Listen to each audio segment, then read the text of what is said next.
श्री गुरु चरण कमलेभ्यो नमो नमः। बहुनाम जन्म नामन्ते ज्ञानवान प्रपद्यते। वासुदेव सर्वमिति सा महात्मा सुदुर्लभा।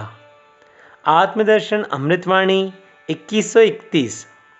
एक क्रीड़ारत क्रोंच के जोड़े में से एक को मार देने पर महर्षि वाल्मीकि जी ने शिकारी को श्राप दे दिया।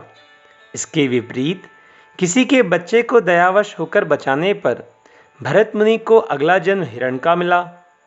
लोगों को ऐसी बातें सुनकर आश्चर्य होता है। आश्चर्य की कोई बात नहीं है। एक में अधोगति की ओर जाने की बात है, जबकि दूसरे में शिक्षा तरक्की की बात है। अगला जन्म और आगे के जन्म में भरत मुनि की पूर्णता ही हुई। वाणी 2132। दूसरों के प्रति किए गए उपकार से पशु पक्षी भी कृतज्ञ होते हैं।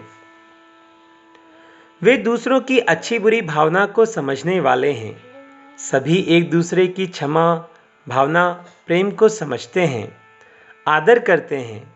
इसलिए तो समस्त दानों में क्षमादान सबसे श्रेष्ठ माना गया है। इस तरह ऐसे गुणी व्यक्ति से सभी प्राणी अभय हो जाते हैं। वाणी 2133।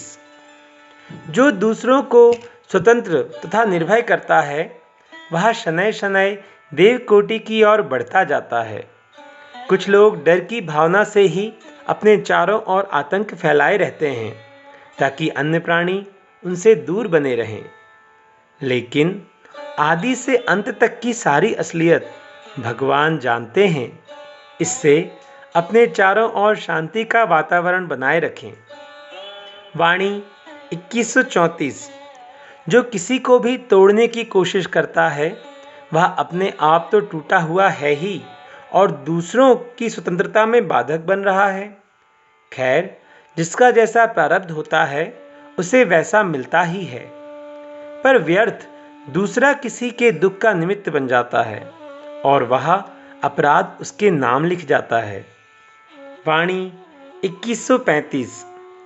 एक व्यक्ति किसी भी डूबते हुए को बचा लेता है तो यह बहुत ही अच्छी बात हुई, और वही व्यक्ति 100 रुपये के पीछे किसी की जान ले लेता है तो यह बहुत बुरी बात हुई। यह अपराध बहुत भारी हो गया। केवल 100 रुपये के पीछे बातों बातों में जान चली गई। ऐसे कार्य अपराध करने वाले दुनिया में बहुत हैं। जान बचाने में अकस्मात दया आ गई, पर रुपयों की बात में अपनापन दूर हो गया। इससे बड़े से बड़ा पुण्य क्षीण हो गया। ऐसे समय में ही धैर्य की परीक्षा होती है। तब दोनों ओर दया क्यों न आई। वाणी 2136। राजा दिलीप गौ नंदिनी की सेवा में थे। उन्होंने गौ सेवा में सिंह के समक्ष आत्मसमर्पण कर दिया। उनकी परीक्षा पूरी हुई, वे उत्तीर्ण हुए। आगे उन्हें इसी सेवा मात्र से पुत्र रत्न की प्राप्ति हुई। ऐसे ही त्याग के क्षण व्यक्ति के जीवन में सदैव आते रहते हैं, पर व्यक्ति प्रमाद लापरवाही में अपनेपन के कारण इन परीक्षाओं से दूर हो जाता है। सोचता है कौन इस चक्कर में पड़े। इस तरह उसके हाथ आया रत्न भंडार छूट जाता है। वाणी 2137। संसार में रहते हुए संसार के साथ उतना ही संबंध माने जितना है, तो शीघ्र ही व्यक्ति का उद्धार हो जाए। हाँ, केवल लोक व्यवहार के लिए राहगीर सा संबंध हो, परस्पर एक दूसरे में इससे अधिक नहीं। इससे आगे विरक्ति न होकर बंधन ही दृढ़ होता है। इसलिए तो धर्मयुक्त सांसारिक संबंधों को बनाए रखने की प्रेरणा है। धर्म ते विरति योग ते ज्ञान। वाणी 2138। पशु पक्षियों के लिए जाल बिछाए जाते हैं और पहले धरती पर अनाज के दाने डाले जाते हैं।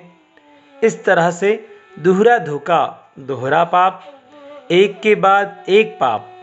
भगवान क्या ऐसी बातों की अनदेखी करेंगे? नहीं करेंगे। ऐसे अपराधों की बहुत बड़ी सजा मिलती है। भगवान उसे छोड़ नहीं सकते। जिसने अकारण दूसरे प्राणियों को बंधन में करके उनकी हत्या की।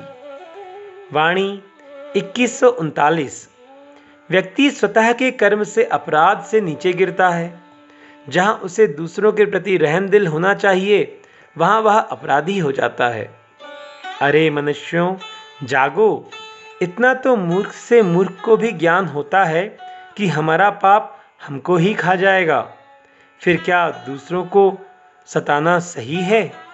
अरे सांत्वना दें, सांत्वना, स्वतः को और अन्य को। वाणी 2140। हंस का काम है केवल दूध को पीना, और जो भी पानी हो उसे छोड़ देना। अर्थात सार की बात जो भी मिले वही स्वीकार करते जाएं, जो बेकार हो उसे छोड़ते जाएं।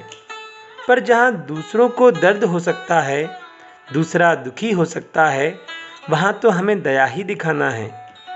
तो हमारा पुण्य भी बढ़ेगा और आगे का रास्ता साफ होगा। हमें तो केवल दूध से मतलब है, पानी से नहीं, अतः उसे छोड़ते जाएं। वाणी 2141।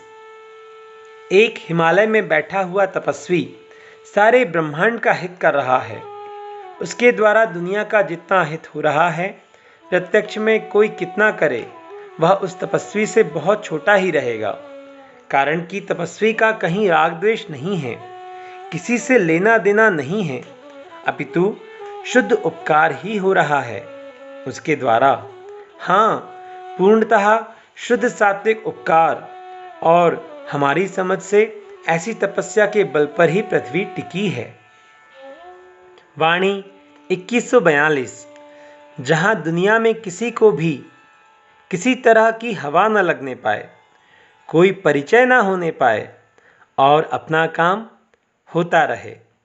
इस तरह जहाँ ना नाम होता है, ना रूप, ना प्रतिष्ठा, ना वैभव, वहाँ जरूर बहुत बड़ा लाभ होता है। वैसे भी साधारणतया व्यक्ति संतों को नहीं जान पाता, फिर संतों के द्वारा की गई अच्छाइयों की हवा किसी को कैसे लग सकती है। इसलिए तो मनुष्य शरीर को देव दुर्लभ बताया गया है। जो बिना पहचान छाप छोड़े दुनिया से उतर गया, वह देव कोटि में आ ही गया। श्री गुरु चरण कमलेभ्यो नमो नमः। सभी को दंडवत प्रणाम।